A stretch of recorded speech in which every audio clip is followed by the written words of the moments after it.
1956 সালে একটি নক্ষত্র খসে পড়েছিল আমাদের এই মাতৃভূমি ভূগর্ভে। জন্ম হয়েছিল একজন হিন্দু আধ্যাত্মিক ও যোগ গুরুর, নাম রবিশঙ্কর।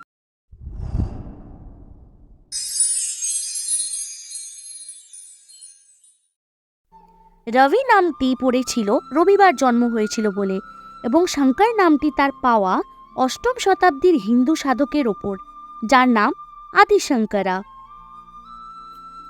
রবিশঙ্করের জন্ম তামিলনাড়ুর পাপনাসমে শ্রীমতী বিশালক্ষ্মী এবং শ্রী আর.এস. ভেঙ্কটরমণের ঘরে।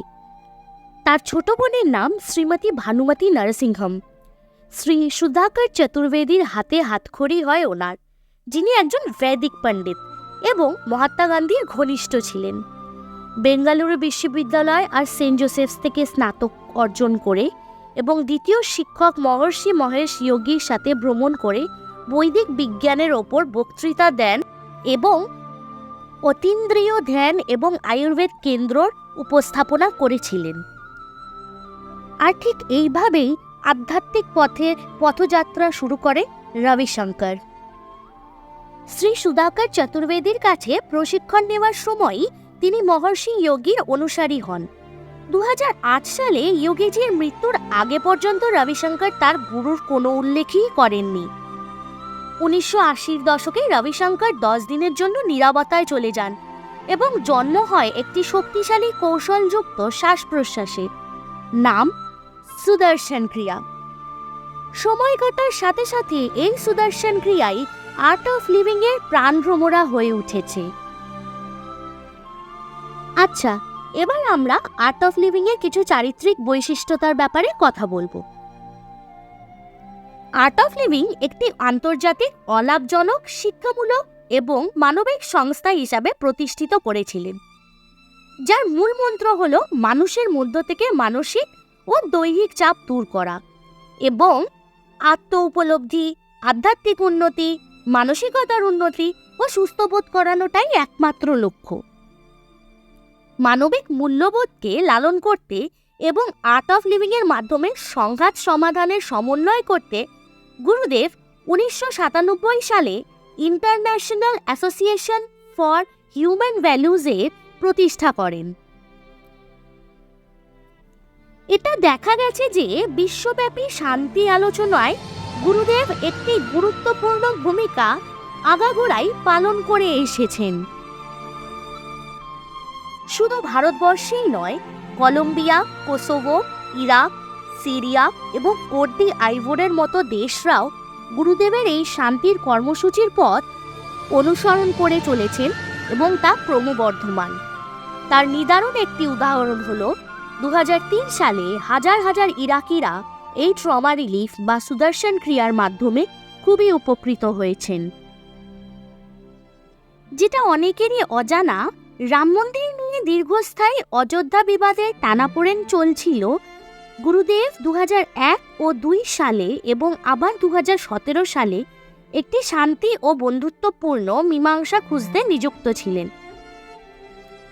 তার এই অক্লান্তি পরিশ্রম এবং উদ্যোগের স্বীকৃতি স্বরূপ ভারতের সুপ্রিম কোর্ট তাকে 3 জনের মধ্যে মধ্যস্থতাকারী একজন নিযুক্ত করেন। তার এই ফলস্বরূপ আজ সারা বিশ্ব রাম মন্দিরের স্থাপনার সাক্ষী হয়ে রইলেন। ল্যাটিন আমেরিকায় চলমান সামাজিক এবং রাজনৈতিক সংকট হোক, বা ভেনেজুয়েলায় ক্ষমতাসীন এবং বিরোধী নেতাদের মধ্যে অভিন্ন ভিত্তি খুঁজে বের করা হোক, আবার কিংবা জনজীবন নৈতিকতার পুনর্জীবিত করার পথপ্রদর্শন করা, যেমন ইন্ডিয়া এগেনস্ট করাপশন বা world forum for ethics in business, সবকিছুতেই গুরুদেব সর্বদাই সবটার সামনে থেকে দাঁড়িয়ে নিজে হাতে সামলেছেন এবং তার সমস্যার সমাধান করেছেন এবং অনর্গল করে চলেছেন। এটা বলাই বাহুল্য, গুরুদেব 1262-টিরও বেশি স্কুলের নির্মাণ করিয়েছেন, যা প্রত্যন্ত অঞ্চলে সুবিধাবঞ্চিতদের বিনামূল্যে শিক্ষা প্রদান করে এবং 1 লক্ষেরও বেশি শিশুদের ভবিষ্যৎ উজ্জ্বল করে চলেছে অনবরত। আমাদের প্রকৃতিকে সংরক্ষণ এবং প্রচুর জলাশয় ও নদীর পুনর্জীবিত করার অক্লান্ত পরিশ্রম করেছে এই আর্ট অফ লিভিং এর সদস্যরা। স্বেচ্ছাসেবকরা 36টি দেশ এবং 26টি ভারতীয় রাজ্যে 81 মিলিয়নের ওপর গাছ রোপণ করেছেন।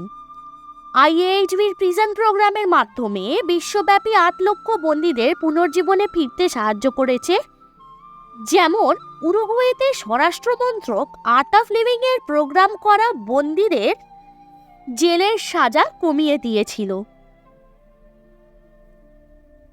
দেখা গেছে যে ওনার বিশাল যে স্বেচ্ছাসেবী সেনাবাহিনীরা রয়েছে তারা সবসময় দুস্থ ও পিছিয়ে পড়া ক্ষতিগ্রস্ত দেশ, যেমন ধরুন Mexico, Haiti, USA, Germany, Canada, Nepal, Sri Lanka, Pakistan, Japan এবং ভারতবর্ষের জনসংখ্যার জন্য ট্রমা এবং দুর্যোগ ত্রাণের সংগ্রহের জন্য সবসময় সুপরিচিত।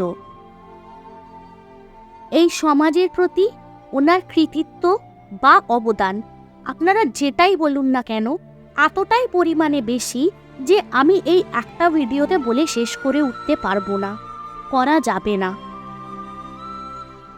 ওনার দৃষ্টিভঙ্গি বা চিন্তাধারা একটাই, একটি বিশ্ব পরিবার, ওয়ান ওয়ার্ল্ড ফ্যামিলি। উনি জাতি ধর্ম নির্বিশেষে সবাইকে আপন করে নিতে বিশ্বাসী। আর্ট অফ লিভিংয়ের প্রধান আশ্রম ব্যাঙ্গালোরে কানাকপুরাতে 250 একর জমির ওপর 1986 সালে গঠন করা হয়েছিল। সম্প্রতি আর্ট অফ লিভিংয়ের ওয়ার্ল্ড কালচারাল ফেস্টিভ্যালের যে আয়োজন করা হয়েছিল, যা 180টি দেশের বিভিন্ন সংস্কৃতির বৈচিত্র্য উদযাপন করে ধ্যান, শান্তি এবং স্বতন্ত্র বৃদ্ধির চালচিত্র। জয় গুরুদেব, এই উক্তিটি হামেশাই শোনা যায় ওনার অনুগামীদের মুখে। এর তাৎপর্য হল যিনি অজ্ঞতার অন্ধকার দূর করেন তিনিই হলেন প্রকৃত গুরু। আচ্ছা, আমরা যদি গুরু শব্দটাকে ভাঙি তাহলে কি দাঁড়ায়? GU আর RU। GUতে দাঁড়ায় অজ্ঞানের অন্ধকার এবং RUতে মানে দাঁড়ায় যে দূর করে এই অন্ধকারকে, পথ প্রদর্শক হয়ে। তাহলে এক প্রকৃত গুরু হলেন তিনি যিনি আমাদেরকে অহংকারের অন্ধকার থেকে আলোর পথের দিশারি করে নিয়ে আসেন। এই জয় গুরুদেব হলো একটি শক্তি যা মানবতাকে তার প্রকৃত প্রকৃতি উপলব্ধি করতে সাহায্য করে। তাহলে আসুন আমরাও আর দেরি না করে আজ সবাই মিলে একত্রিত হয়ে এবং জয় গুরুদেবের স্বরধ্বনির সাথে আমাদের মনের সকল অন্ধকার এবং আমিত্বর অহংকারকে মুছে এক নতুন আলোর পথের পথযাত্রী হই। জয় গুরুদেব। যদি ভিডিওটা ভালো লেগে থাকে তাহলে কমেন্টে কিন্তু আমাকে জয় গুরুদেব বলতে একদম ভুলবেন না। তবে আজ এটুকুই, ফিরে আসবো আবার একটা কোনো রহস্যকে ব্যক্ত করতে। ভিডিওটি ভালো লাগলে যদি আপনি ইউটিউবে দেখছেন তো লাইক, শেয়ার ও সাবস্ক্রাইব করবেন, আর ফেসবুকে হলে পেজটা ফলো করবেন এবং বন্ধুদের সাথে শেয়ার করতে কিন্তু একদম ভুলবেন না। দেখা হচ্ছে আবার পরের ভিডিওতে। ভালো থাকবেন, ভালো রাখবেন। নমস্কার।